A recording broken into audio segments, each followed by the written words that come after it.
சரி, போன புத்தக கண்காட்சிக்கும் இந்த புத்தக கண்காட்சிக்கும் உள்ள அந்த தொடக்கத்தில் முதல் 2 நாட்கள் எப்படி இருக்குது? சென்ற ஆண்டு காட்டிலும் இந்த ஆண்டு பார்த்திங்கன்னா நிறையா மாறுதல்கள் இருக்குது. நிறையா நம்ம ஐஎஃப்டி அரங்கு வந்து நிறையா 2 விஷயமாக நம்ம பேசலாம். முதல்ல பார்த்திங்கன்னா பபாசி இந்த ஆண்டு என்ன பண்ணியிருக்குன்னு சொன்னால் அனுமதி இலவசமாக்கியிருக்கு. எல்லா தரப்பு மக்களும் வருவதற்காக வேண்டி அனுமதி வந்து இலவசமாக்கியிருக்காங்க. 2வது நீங்கள் பார்த்தீங்கன்னா எல்லோரும் வைஃபை ஈஸியாக ஃப்ரீயாக யூஸ் பண்ணிக்கலாம் உள்ளார வந்து. இந்த மாதிரிலாம் நிறையா சலுகைகள் இந்த சிற்றுந்து விட்டுருக்காங்க. மினி பஸ் சுற்றி வர்றதுக்கான இதெல்லாம் பண்ணியிருக்காங்க இந்த ஆண்டு. இந்த மாதிரி நிறைய ஸ்பெஷல் பண்ணியிருக்காங்க. அங்கங்கே வந்து வாசகர்கள் அமர்வதற்கான இருக்கைகள் எல்லாம் தயார் பண்ணியிருக்காங்க. முடிந்த அளவுக்கு வாசகர்கள் வந்து சிரமம் இல்லாமல் இருப்பதற்கான அனைத்து விஷயங்களும் இங்கே செஞ்சு கொடுத்துருக்காங்க. ஒன்று. 2வது ஐஎஃப்டி இந்த ஆண்டு பார்த்திங்கன்னா மிக சிறப்பான ஒரு விஷயமா வரலாறு இந்த ஆண்டு எல்லா மக்களுக்கும் அறிமுகப்படுத்துறதுக்காக வரலாற்று புத்தகங்கள் அதிகமாக வெளியிட்டிருக்கோம். குறிப்பாக நீங்கள் பார்த்தீங்கன்னா இந்த ஆண்டுடைய மைய கருத்தை நம்ம வச்சுருக்கோம். பார்த்திங்கன்னா வரலாற்றை வாசிப்போம், வரலாற்றை மீட்டெடுப்போம் என்ற ஒரு வாசகம் வந்து நாம் கொடுத்துருக்கோம். ஏன்னா எந்த ஒரு சமூகம் வந்து வரலாற்றை அறியலையோ அந்த சமூகம் வந்து முன்னேறதுக்கான வழிகள் வந்து கண்டுபிடிக்காது, முன்னேறாது. அதனால் இந்த சமூகத்தை வரலாற்றை தெரிவிப்பதற்காகவும் அவங்களை வாசிக்க வைப்பதற்காகவும் வரலாற்று சம்பந்தமான புத்தகங்கள் நிறைய அங்கே கொண்டு வந்திருக்கோம். இந்த ஆண்டு வாசகர்கள் நிறையா வருவாங்கன்ற ஒரு நம்பிக்கை நம்மளுக்கு இருக்குது. இல்லை, கடந்த முறை வந்து பல்வேறு புத்தகங்கள் வந்து நம்மளுடைய நிறுவனம் வெளியிட்டாங்க. ஸோ இந்த ஆண்டு எந்த மாதிரியான புத்தகங்கள் வந்து புதியதாக வெளியிடுறீங்க? அதான் நான் சொன்னேன், உங்களுக்கு வரலாறு முக்கியத்துவம் நம்ம தரோம். ஒன்று. 2வது வந்து உல தூய்மை சார்ந்த புத்தகங்கள். இன்னொன்று வந்து அடிமைத்துவமுக்கான இஸ்லாமும் அடிமைத்துவம் என்ன சொல்லுது. இன்றைக்கி பல்வேறு விதமான அடிமையாகிட்டு இருக்காங்க பல்வேறு விஷயங்களுக்காக.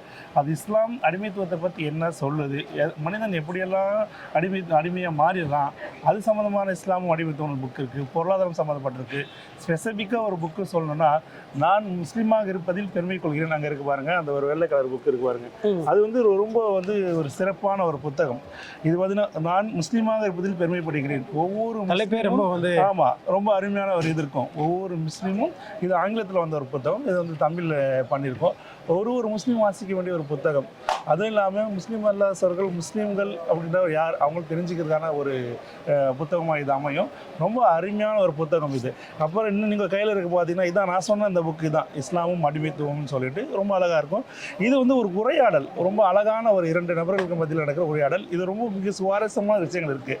இதை பார்த்து நீங்கள் படித்து தெரிஞ்சுக்கிங்க, ஆனால் ரொம்ப சுவாரஸ்யமாக இருக்கும் உங்களுக்கு. அதாவது இந்த மாதிரி நிறைய புத்தகங்கள் நம்ம கொண்டு வந்திருக்கோம். இந்த ஆண்டுக்கு கிட்டத்தட்ட ஒரு 20 புத்தகங்கள் வர்றதுக்கான வாய்ப்புகள் இருக்குது. அதுக்கான வேலைகள் நடந்துகிட்ருக்கு. அது ஒரு 12-13 புத்தகங்கள் வந்துருச்சு.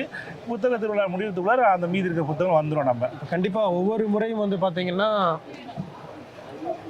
இந்த புத்தகத்தையும் அப்புறம் இன்னும் சிறப்பாக சொல்லணும்னா இந்த பாருங்க, இது இருக்குது இஸ்லாமும் பொருளாதாரம் சம்மந்தமாக கொண்டு வந்திருக்கோம்.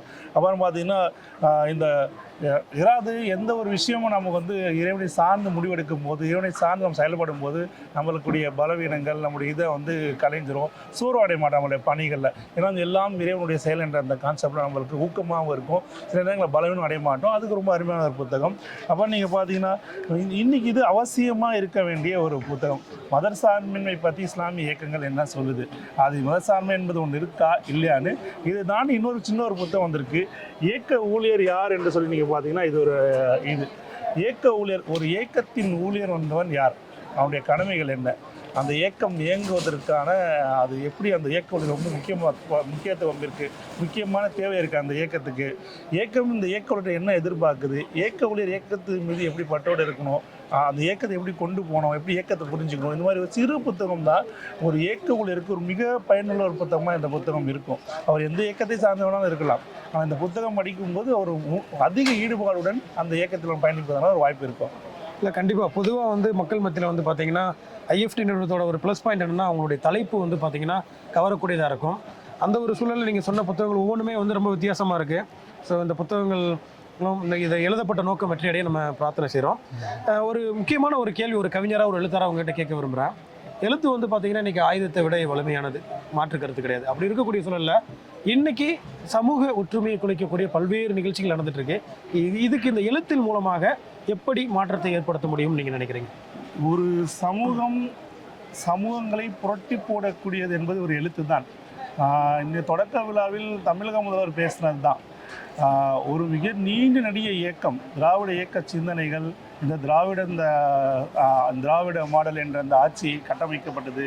இது ஒட்டுமொத்த இந்த திராவிட சிந்தனைக்கும் இந்த திராவிட மாடல் ஆட்சிக்கும் ஒரு பின்புலமாக இருப்பது வந்து எழுத்துக்கள் தான்.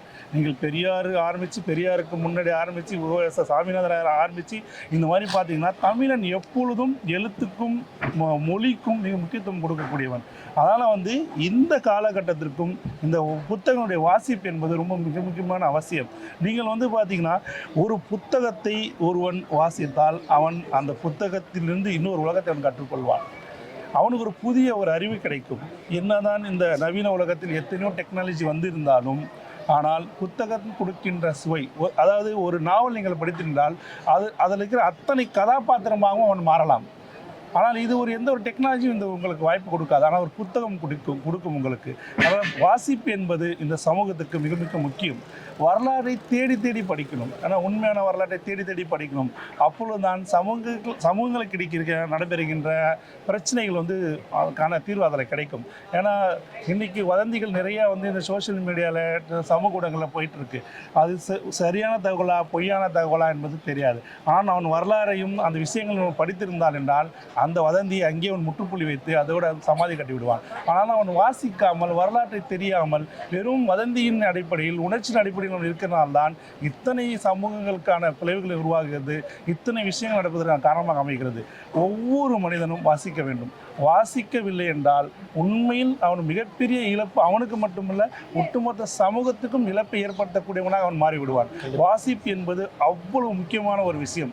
ஒரு மனிதன், நிறைய அறிஞர்கள் கூறியிருக்கார்கள், சுவாசிப்பை போன்று வாசிக்க வேண்டும் என்று. நான் அதைக்கு மேலும் நான் சொல்வேன். வாசிப்பு என்பது எப்படி இருக்க வேண்டும் என்றால், நீங்கள் மேலை நாடுகளான சென்று பார்க்கலாம். நீங்கள் அவங்க வாசிப்புக்கு எவ்வளோ முக்கியத்துவம் தருகிறார்கள் என்று. ஒவ்வொரு பள்ளிக்கூடங்கள் ஆரம்பித்து சின்ன பள்ளிக்கூடம் ஆரம்பித்து மேம்பட்ட கல்லூரி வரையும் வாசிப்பதற்கென்று தினந்தோறும் நேரத்தை ஒதுக்கி வாசிக்க வைக்கிறார்கள். நாமளும் அதே போல வாசித்தோம் என்றால் மிகப்பெரிய சாதனைகள் படைக்கலாம். சமூக ஒற்றுமையுடன் இந்த இந்திய தேசத்தை கட்டி எழுப்பதற்கு இந்த எழுத்துக்கள் மிக முக்கியமான அவசியமாக இருக்கின்றது, தேவையாக இருக்கின்றது. ஆகவே ஒட்டுமொத்த வாசகம் கொடுக்க வேண்டுகோள் என்னவென்றால், வாசியுங்கள். வாசித்தால் நிச்சயமாக நாமும் வரலாற்றில் இடம்பெறலாம், நாமும் வரலாற்றை படைக்கலாம்.